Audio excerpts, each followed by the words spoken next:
In this video, we'll teach you how to pay with PayPal at Walmart. So you can pay with PayPal online on walmart.com or on Walmart app, or you can also use the PayPal at Walmart stores. So let's begin with the first option.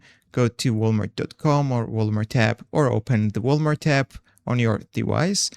Then you need to choose the items you want to buy and place them into shopping cart.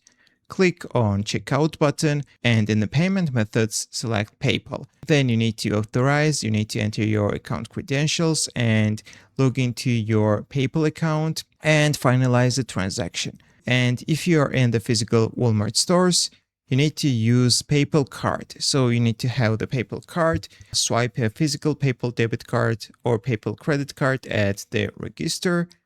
You can also use Walmart Pay, but keep in mind that Walmart registers do not scan PayPal QR codes directly, and you cannot link PayPal directly to the Walmart Pay app. So that's how you can use PayPal at Walmart. If this video was helpful for you, don't forget to click the like buttons and don't forget to subscribe.